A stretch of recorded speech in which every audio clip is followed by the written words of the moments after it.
And we are back. Welcome to Insights with PT.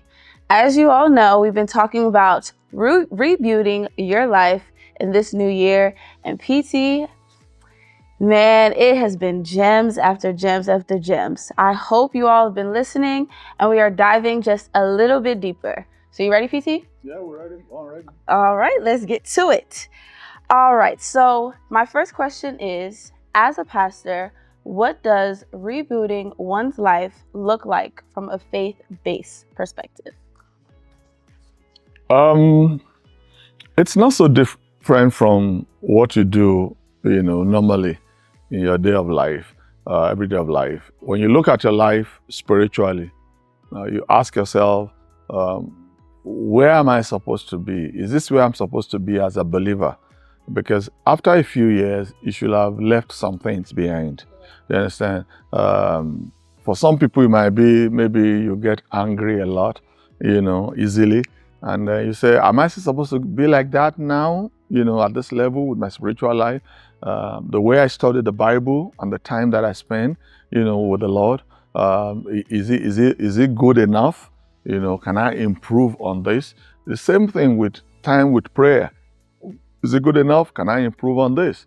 Because there is a standard for prayer, really, and Jesus showed us that standard in the Garden of Gethsemane, that can you not pray with me for 1 hour? So if what you have been doing was 30 minutes, it's time to reboot and put it up to maybe 45 minutes or to 1 hour, to step it up, So for spiritually, all you need to do is to look at how better you can improve on your relationship with God. Now, I think moving into that, spiritual aspect and improving your relationship with God, are there any specific Bible verses that can help us to inspire a mindset of renewal and transformation? There are many scriptures, that will help us, in improving on our spiritual walk with God.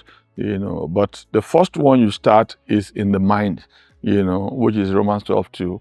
Be not be conformed to this world, but be transformed. You have to get to a point where you say where you are is not where you ought to be. So what do? You renew your mind in a way that you approach spiritual matters, because spiritual matters cannot be done in a fleshly way, and because God is spirit, and you have to understand that it takes spiritual ways of doing things to align with God. When you look at prayer, and Jesus told us that, pray without ceasing. That prayer goes beyond just crossover service. Prayer goes beyond just, we have a prayer meeting today. Our lives should reflect prayer every day. Pray without ceasing, which is praying without stopping. Whether you are driving or you are at the bus station or you are at the train station, you can pray under your breath. You can pray when you exclaim. You can pray when you do things. Pray without ceasing. These are ways that you can encourage yourself to be able to move on from where you used to be to where you ought to be. Because everybody, Paul says something very clearly. He said that when I was a child, I spoke like a child, I thought like a child, and I did things like a child.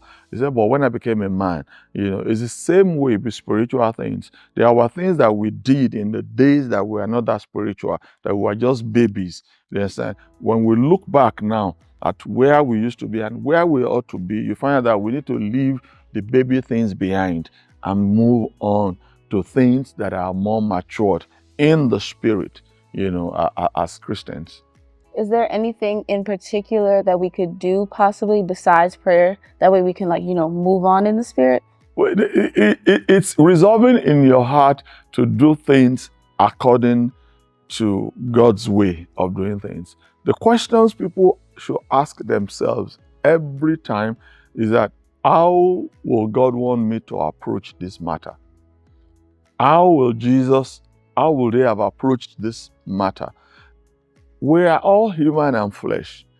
So there are times we face challenges or issues in life that we want to deal with it with our own fleshly way of dealing with it, But if we allow our flesh to dictate to us, then you just realize that you cannot move in the spirit. So we have to get to a point where we put the flesh down and we constantly say to our flesh, enough, I have power over you. I will do all things according to the spirit. So how would God expect me to handle this?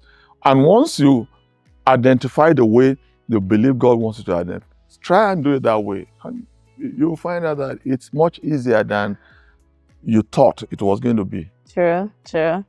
All right, now moving into a topic that I know a lot of us can relate to, talking about forgiveness. How can we embrace forgiveness when it's so tough to forget hurts and let go of past failures as we start this new year? It's a challenge. It's a challenge to everybody.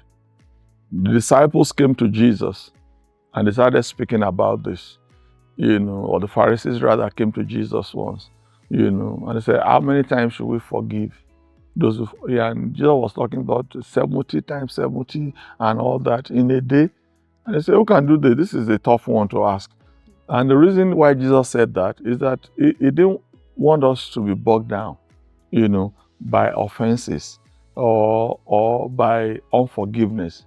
Because the challenge with unforgiveness is that it keeps you in the same spot. The people who have hurt you, they have moved on. Some of them might not even know that they did that to you. You understand? Or what they did impacted you that much. While you are still reliving the old story, you are still crying, you are still hurting over it, and people have moved on. So it's in our own interest that Jesus wanted us to forgive people, not so much of the people that offended us. Because if we forgive them, we are able to move on. People say this, that if I forgive, I cannot forget. True, it's difficult to forgive and forget at the same time. It's only God that can forgive and forget at the same time. You understand? So even if you remember, the question you're going to ask yourself is that, is this remembrance stirring up the unforgiveness again in me? Is it bringing up the hurt in me? Is it bringing up the pain in me? Is it bringing up the need at times for me to want to revenge or to do something, to that person? If that is what the remembrance is bringing, then you ought to really pray that God should help you to forget. You understand? But if you remember just for the sake of it, for you to say, maybe you put yourself in a position where they were able to do something like that to you, then when you remember, you say, I'm not going to put myself in this situation again, so that I can do that to protect myself. Well, for the person that did what they did, it's okay. I've forgiven them. I've moved on.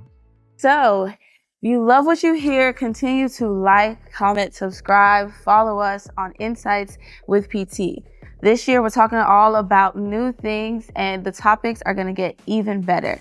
So don't forget to send your comments, your topics, your questions to insightswithpt@JesusHouseBaltimore.org. We'll catch you all next time. Peace out. It's your girl Tammy with the lovely PT. Peace out. See you.